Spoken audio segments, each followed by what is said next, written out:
jëf Cheikh internaute de Bawol TV dal leen ak jàmm seen émission question de l'heure gannaaw bi nga xamante ni def nañ ci émission parrainement def nañ ci en direct de la campagne présentement résultat provisoire yi tey jii wadd na ci bi nga xamante ni 1h30 muy 13h30 bi nga xamante ni jox na Macky Sall 58 virgule et quelques pour cent yaakaar naa ne fi mu ne nii moo tax ñu am mbégte ak contenté dalal ki nga xamante nii mooy Moustapha Sylla di fàttali ne Moustapha Sylla moo ne ko chargé de la communication ci coalition Idy 2019 fii ci diwaanu Njaaréem Moustapha na nga def. Mor di sant bu baax a baax a baax di la sant yow ci sa bopp ci dalal bi nga ñu dalal ci cër bi nga xam ni moom la ñu am ci coalition Idy 2019 ñuy waxtaan ci résultat yi di nuyu sa internautes yi di leen gërëm di leen sant te di yaakaar ni waxtaan wi dina am njariñ ci képp ku ko dégg. jërëjëf yaakaar naa ne leer na nañi kooku mooy Moustapha Sylla Moustapha yaakaar naa dañuy def directement ci sujet bi rek résultat yi bi nga ko déggee lan nga yëg. waaw bala maa ñëw ci li ma yëg bi ma déggee résultat yi dama bëgg a sant ñépp ñu ñu woteel ak ñu ñu woteelul ñi nga xam ne dimanche yeewu nañu def seeni farata dem voté ji dellu seen kër ca benn coow amul di beral nag loxo ñi nga xam ne bii ñoo votel coalition Idy 2019 bi loolu wéyee ñun lii bettuñu ndaxte li ñu seetlu mooy askan wi ñor nañu xom ñoo ngi ci leen war mais kuréel yi ëmb askan wi ñoo desee ñor maanaam su ma ko doon tekki ci tubaab dama naan notre démocratie a atteint un haut niveau de maturité populaire mais est en deçà du point de vue de la maturité des institutions de ce qu'on attend d'elles. Nous avons des institutions immatures qui doivent accompagner un peuple majeur, particulièrement dans ses comportements au grand moment démocratique. loolu nag su amee dañu war a def taxaw seetlu lu mel nii nga ni voté nañ résultat yi am na réew yoo xam ne dañuy voté di liggéeyi su ngoonee nga taal sa rajo walla sa télévision résultat yi génn zéro contestation nit ñi dem fii ñu voté dimanche ku ney gàddu say chiffres premier ministre nga xam ni te loolu dinaa ci dellu si suñu bëggee jëm kanam am na loolu fokk ñu saafara ko yow yaa ngi waxe ci baatu gouvernement parce que gouvernement bi nga nekk tasut président bi démissionné wul dafa nekk rek candidat sortant nga wax ni am nañ 57%, commission bi ñëw jox la 58%, 57 virgule commission bi ñëw jox la 58%. te su doonte ne benn yoon boobu la ko def ñu ne daf doon tànd ci candidats yi def ni 5 candidats la ñuy am ñu am 5 candidats mais d'où lui viennent ces dons divinatoires. du hasard fan la ban xam-xam ak moom fan la jóge ak fu mu bokk ba yàlla may ko muy gis lu kenn gisul lu ñëwagul lu mu ci wax mu loolu am kon dafa bokk ci ñi koy def loolu rek la ñu jox li ci gënate doy waar bi ñu séddalee seen ay 58 virgule 20 virgule et cetera ba pare soo calculer total bi yëpp 100,62 lay nekk. dafa ëpp téeméer bi ñu doon séddale mi ngi mel ni ñu jox la téeméeri dërëm ni la séddale ko juróomi gone ba nga paree ñu laaj la ñaata nga séddale nga ne séddale naa téeméer ak ñaar fukk te yoroo woon ñaar fukk bi ngay séddale loolu fan lañ ko jële yooyu day wane ni ay caaxaan la ci réew kenn du ko caaxaan rawatina nag réew mu mel ni suñu réew toll fii mu toll. yaakaar naa ne sax foofu duma la dog ci wàllum fi ngay waxee ci maanaam bu ñu defee xayma bi ci pourcentage bi ñii nee nañ ëpp na 100 yi ñun def nañ calcul yi benn bi matu ko day doon 99,99%. waaye ci loolu lépp gannaaw bu loolu démb Macky Sall conseil des ministres dafa mel ni dafa xamoon ne jël na ndam ni dafa jiitu maanaam paaka ci mbaram parce que démb ci biir conseil des ministres dafay wax sax bay waajtaayu 4 avril. waaw mais justement loolu la wax xam nga su manqué ñu ni am na PV yu ñëwugul xañ na mais su ëppee mais loolu beneen affaire la day wane caaxaan yu biir soo gisee man yi war nañu seet suñu réew doxalin woo xam ni président sortant du organiser élection yi c'est-à-dire du yor les mécanismes de fonctionnement de l'État yow su fekkente ne da nga nekk candidat comme say morom soo seetloo Macky Sall campagne bi saa buy wax soo amee dégg xam ni candidat waxut président de la République ay wax événement Tamba yi ba mu amee la mu njëkk a wax force restera à la loi c'est pas à lui d'en décider na ko ñaawlu ni ko ñeneen candidats yi ñaawloo mais moom dafa amul culture démocratique munul loolu munul génn ci situation bi dugg ca bee incarné ko totalement c'est-à-dire il n'a jamais revêtu ses habits de candidat il a toujours été dans sa toge de président de la République loolu moo ko permettre mu convoquer conseil des ministres alors que les résultats ne sont pas proclamés même si c'est dans l'agenda républicain waroon na mën a am réflexe su reporter ko pour dalal xel ñu ni déet dans les questions à traiter mu dugal ci ay préparation 4 avril ay installation du futur président de la République et même du programme à dérouler pour le mandat à venir mais yooyu dafay tax nit ñi ngay waxal duñu la wekk te kilifa ñi mu jiite yilif leen dañ ko war a wekk. jërëjëf Cheikh internet yaakaar naa ne tey yi seen émission question de l'heure kin ci njëkk a dalal gannaaw bi nga xam ne campagne bi jeex na mooy Moustapha Sylla nekk chargé de la communication de la coalition Idy 2019 fii ci diwaanu Njaareem yaakaar naa ne moo ngi àddu ci li nga xamante ni pour Sénégal mën a jëm ci kanam tey jii ñu joxe résultats yi ñu déglu ki nga xamante ni mooy le candidat de l'opposition mu nekk Idriss Seck gannaaw bi nga xamante ni moo tegu ci ki nga xamante ni mooy Macky Sall gannaaw bi tamit bi nga xamante ni recevoir na ci suba gi ki nga xamante ni mooy Ousmane Sonko Issa Sall ak Madické Niang après mu def déclaration ne ñoom duñ saisir conseil constitutionnel Macky Sall dafa confisquer pouvoir bi gars yi di laaj maanaam bu dee mbir mi jaarul yoon pourquoi tey jii jaarul ci li nga xamante ni moom la ko yoon wala may nan nga ko jàngatee. xam nga Sénégalais yépp fekke nañ cas Karim Wade fekke cas Khalifa Sall benn bu ci ne bi mu amee nit ñi dañoo d'accord ni problème yoon la yoon tribunal àtte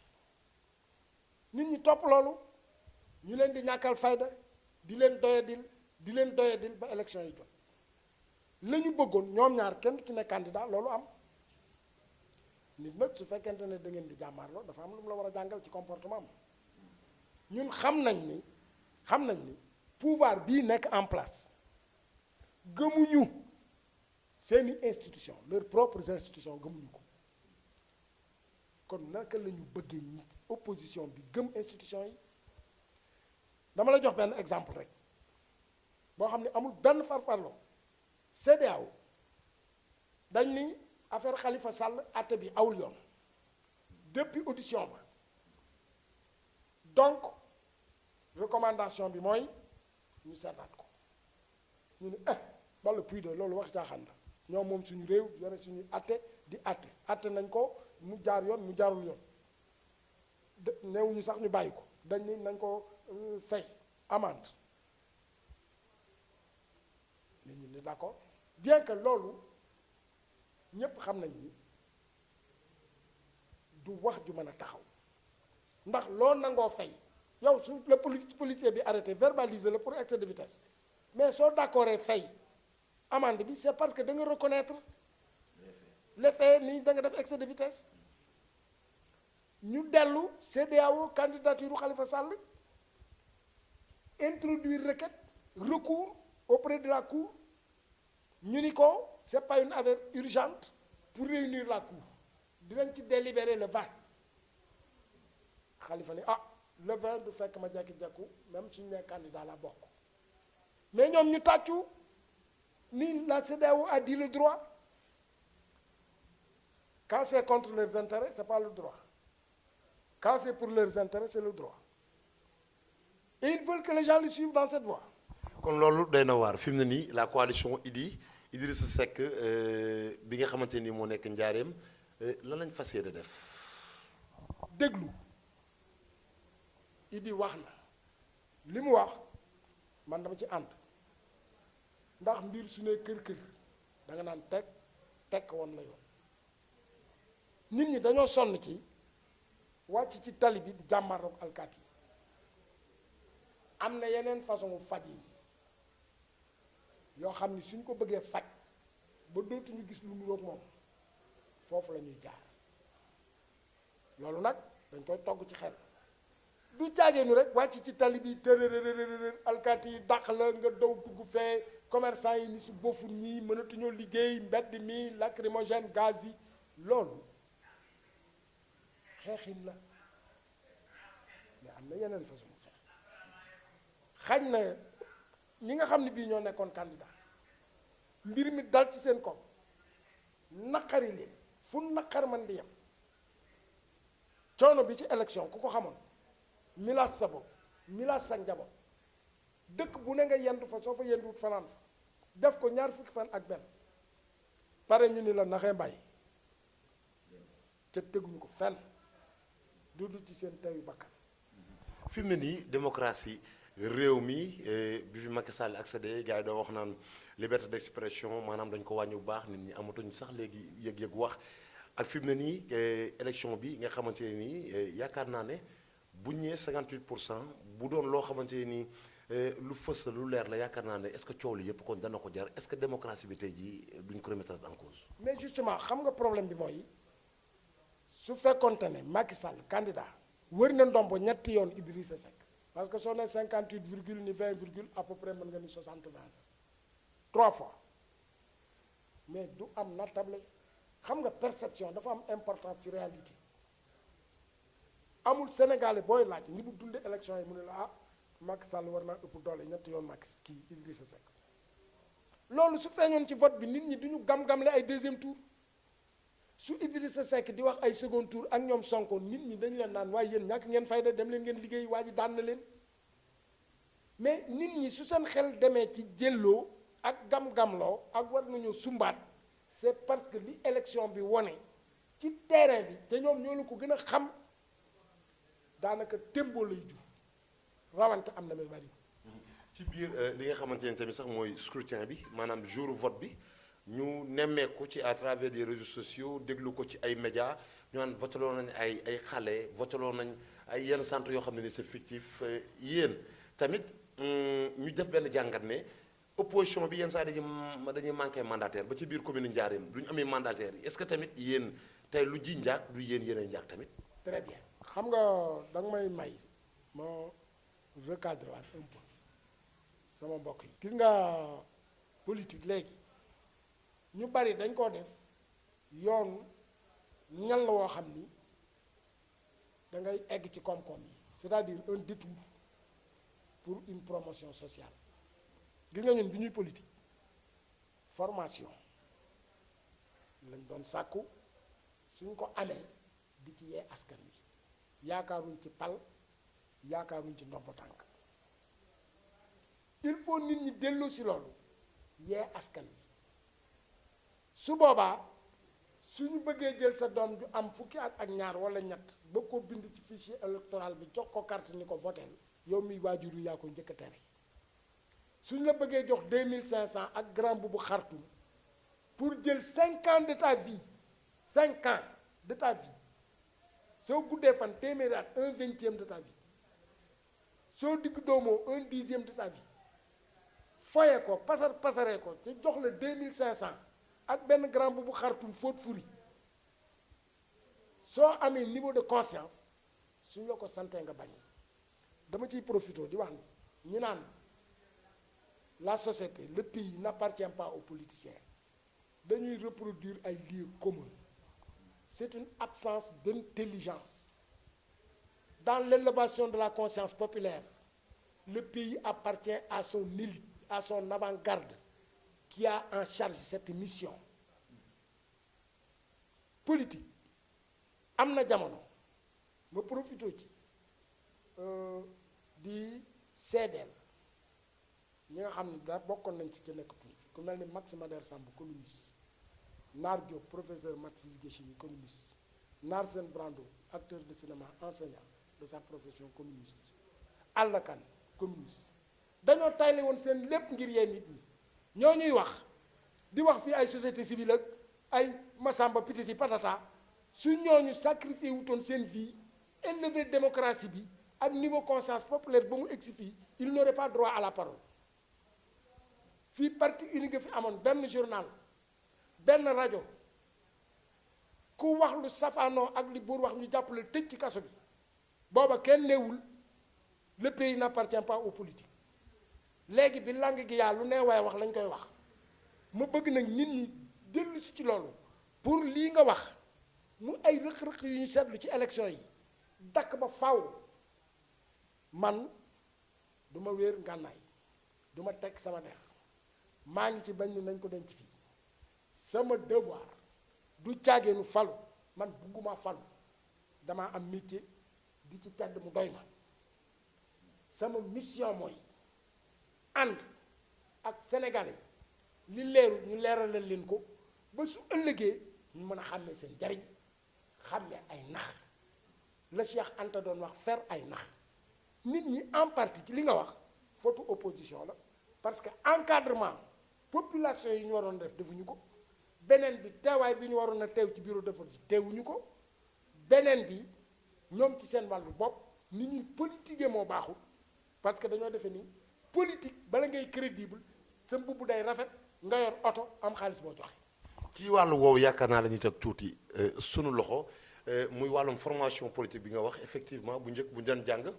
dañuy gis ne ñi ko daan def mu njëkk maanaam seen bopp yi dafa am lu fi nekk waaye tey jii dañuy gis ne ci biir maanaam langue politique gi ku jug rek ne damay politique te maanaam ñi ngay jiite sax ak leen xam-xam ñi ngay jiite maanaam yenn taxawaay sax mënu leen kaa maanaam indil war nga yokkal leen ko est-ce que tey jii waruñoo xoolaat kan ak kan moo war a politique comme ni ñu indee parrainage bi. loolu mooy li ma junj xam nga politique nattu la nattu gis nga nit ku mu dal dëgg nattu lay doon ci yow ndax nekk ci sa biir askan yaakaar ni yow war ngaa mën a sacrifier xam nga ñi ma la limal tudd leen léegi ay Max Mader Samb ñoom Alla Kane ñoom Naar Seen Naar Diop extra Mamadou Sey extra am na ci ñoom dañoo ñàkk seen liggéey ñii ñu dugal leen ci kaso yi maas leen courant ñii jóge ci génn réew mi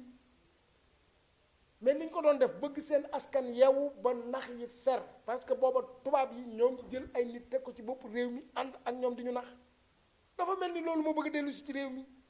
loolu nag su naree dellu si bay boo ñu takkuwaat ba dëgër dugg ci biir askan wi yee leen bu baax a baax a baax a baax ba ñu xàmmee seen njariñul ëllëg ak seen naxi tey xam nga naxi tey dafay mën a nuru njariñul ëllëg ki gaare Njaga Njaay jox la 2500 xottil la xartum nga dem ca teero ba njariñul tey la di naxi ëllëg bés bu nit ñi feree loolu mais feri nax moo tax isoloir ñëw fi encre indélébile ñëw fi émargement ñëw fi bu njëkk dañ daan wote ba ngoon gaa ñi daje ah attention bu ñu coordination Kébémer raw su ñu defee 90 dinañu raw de ñu ni yokkal 2 ñu ni 92% ñu génn mu nekk score yooyu ñuy wax 90 99 ñoo ngi bëgg a dellu foofu. waaw parce que tey jii nii déglu nañ ci wax sa xalaat ñenn ñi indiwaat ni comme score naxe yooyu ñu doon wax ni tey moo dellu si ñoo ngi bëgg a dellu si foofu maanaam loolu nag daf may permettre ma jaare ci wane ni gis nga réew mi fell na ñetti fell suñu moytuwul mu xàppati ko fell na ci diine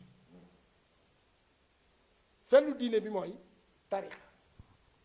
fell na ci waaso am na ñoo xam ni yaakaar nañ ni kañu bokkal làkk rek bokk ak moom waaso la ñu war a woteel même suy dëgg nit ñi di rendi fell na nag suñu diggante ak France muy menace boo xam ni xaw ma nit ñi gis nañ ko wala gisuñu ko xam nga lu dooleel Sonko ñi bañ français yi ñoo woteel Sonko ñi nga xam ne bii Sonko da leen a yee ci nax yi ñu France di nax ci suñu koom-koom ca ay jeunes lañ avenir bi ñoo ko moom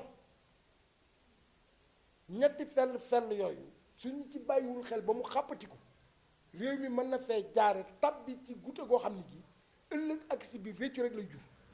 jërëjëf Cheikh Internet Sénégal ñoo ko bokk Sénégal benn bopp la kenn du ko xar ñaar yaakaar naa ne opposition bi ak ñi nga xamante ni mooy société civile am nañu wàllu wu rëy woo xamante ni fi mu ne Moustapha Sylla wax na ko maanaam moom la ñu war a dox muy sensibiliser waat nit ñi ñu xam maanaam lan mooy njëriñu vote su ko defee ñu bañ a teele seen tey jii ndax ñu bañ a teele seen suba ndax tey jii gannaaw loolu tamit ñi nga xamante ni ñoo yor wàllum réew mi ak politique yi war nañoo xoolaat seen taxawaay bu baax waaye Moustapha dañuy jëli si waat ci résultat commune u Njaareem bi nga xamante ne nii waa coalition Benno Bokk Yaakaar addu woon nañ njël benn ga na ñoom ñoo gagné fi nga xamante ni mooy commune bi gannaaw boobu tamit waa coalition Idy 2019 ak opposition bi yëpp defaat benn conférence de presse di leeral ne ñoom ñoo gagné fii nii yow ban jàngat nga ci def ci mbir yooyu. xam nga nu mu demee dañ leen a gagné ci commune bi ñu gagné ñu ci département bi maanaam commune rurale bi nga boole ko commune chef-lieu bi Diourbel ñoo ñu gagné ci département bi. mais nga jël département Diourbel indi département Mbacké bi ëmb Touba indi bu Bambey muy région de Diourbel ñu gagné leen ci noonu la demee. que yaakaar naa fii la ñuy tëjee yéen seen émission tey question de l'heure di leen fàttali que dajaloo mooy Moustapha Sylla chargé de la communication de la coalition Idy 2019 di leen jox dox daje ak beneen invité ak beneen numéro jërë ngeen jëf.